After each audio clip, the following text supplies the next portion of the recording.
Avez-vous déjà pensé qu'une seule petite idée dans votre tête pouvait changer votre vie entière?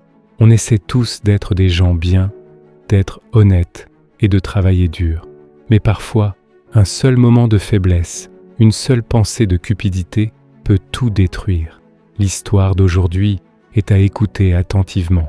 Elle nous enseigne que si nous ne contrôlons pas nos pensées, même une personne honnête peut faire le mauvais choix et perdre sa plus grande chance. Il y a de nombreuses années, dans une immense ville grise et bruyante, vivait un jeune homme nommé Sam. Sa vie était très difficile. Chaque jour, il marchait des kilomètres dans les rues froides pour chercher du travail. Il acceptait n'importe quoi, porter des caisses lourdes, nettoyer des magasins ou livrer des paquets pour quelques centimes. Souvent, il rentrait chez lui le ventre vide, mangeait un repas simple et s'endormait de fatigue. Mais Sam avait une règle. Il préférait rester pauvre plutôt que de mentir ou de voler. Avant, il travaillait dans un bureau, mais quand son patron lui a demandé de tricher pour prendre l'argent d'un client, Sam a préféré démissionner. Il se disait toujours « L'honnêteté est la seule chose que je possède vraiment ». Un soir de pluie, alors que Sam rentrait chez lui sans avoir trouvé de travail, il entendit une voix derrière lui dans une ruelle sombre. « Est-ce qu'il y a quelqu'un ici pour m'aider ?» Sam se retourna et vit un vieil homme debout. Le vieillard avait 3 grandes valises très lourdes avec lui. Il avait l'air épuisé. Le vieil homme lui dit « Je dois aller jusqu'à la gare au bout de la ville pour prendre le dernier train.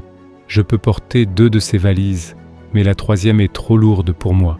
Si tu la portes pour moi, je te donnerai 3 pièces d'or. » Sam accepta tout de suite. 3 pièces d'or, c'était une fortune pour lui. Mais dès qu'il souleva la valise, il sentit à quel point elle était pesante. « Waouh !» dit-il, « elle est vraiment lourde. » Le vieil homme répondit calmement, « C'est parce qu'elle est remplie d'objets en bronze. » Sam mit la valise sur son épaule et commença à marcher. Pendant le trajet, il remarqua que le vieil homme le regardait sans arrêt. Sam pensa, « Il a peut-être peur que je m'enfuie, mais il ne sait pas que je ne suis pas un voleur. Je veux juste gagner ma vie honnêtement. » Alors qu'ils continuaient leur marche, ils arrivèrent devant un vieux pont qui traversait la rivière de la ville. À cause de la pluie, le pont était glissant et l'eau coulait très vite en dessous. Le vieil homme s'arrêta, tremblant de peur. « Je suis vieux, dit-il. Je ne peux pas traverser avec ces 2 valises. Si je glisse, je vais me noyer. Peux-tu porter une 2e valise pour moi ? Ne t'inquiète pas, je te donnerai 3 pièces d'or en plus. » Sam accepta. Mais au moment où il tendit la main, le vieil homme l'arrêta et le regarda dans les yeux. « Promets-moi que tu ne vas pas t'enfuir. » Sam fut un peu vexé. « Pourquoi je ferais ça ?» demanda-t-il. Le vieil homme répondit « C'est difficile de faire confiance aux gens de nos jours. Cette valise contient des pièces d'argent. » Sam était agacé maintenant. « Est-ce que j'ai l'air d'un voleur ?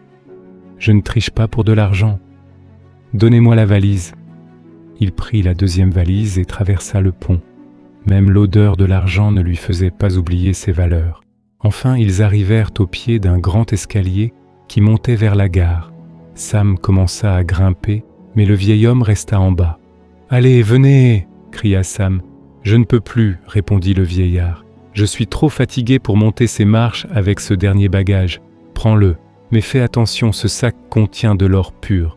Si tu t'enfuis maintenant, je ne pourrai jamais te rattraper. » Sam était frustré. « Je vous l'ai déjà dit, je suis un homme honnête. » Le vieil homme semblait hésiter, mais il finit par dire « Je ne sais pas si tu dis la vérité, mais tiens, prends-le. Attends-moi devant la porte de la gare en haut. » Sam souleva la 3e valise et commença à monter seul. En marchant dans le noir, une pensée lui vint à l'esprit. « Et si je partais avec tout ? Le vieux ne pourra jamais me rattraper. Je serai riche pour toujours. » Puis une autre pensée suivit. « Il est vieux, il n'a sûrement plus beaucoup de temps à vivre. Que va-t-il faire de tout cet argent ? Mais moi, je suis jeune. Si je prends cet argent, je peux quitter la misère, m'acheter une belle maison et vivre comme un prince. » Tenté par ces pensées, Sam perdit la tête. Arrivé en haut des marches, il ne s'arrêta pas devant la gare. Il tourna dans une ruelle sombre et courut de toutes ses forces jusqu'à sa petite cabane. Essoufflé et le cœur battant, il ferma la porte à clé et ouvrit les valises. Il fut sous le choc. Il n'y avait ni or, ni argent, ni bronze. Il n'y avait que des gros cailloux sales à l'intérieur. Pourquoi a-t-il menti ? Pensa Sam en colère. C'est alors qu'il vit un petit papier glissé dans l'une des valises. Il le prit et lut « Je suis le roi de ce pays, je n'ai pas de famille et je vieillis.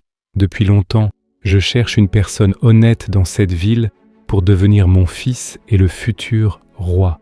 Si tu ne t'étais pas enfui, si tu m'avais attendu en haut des marches, tu serais devenu le maître de ce royaume.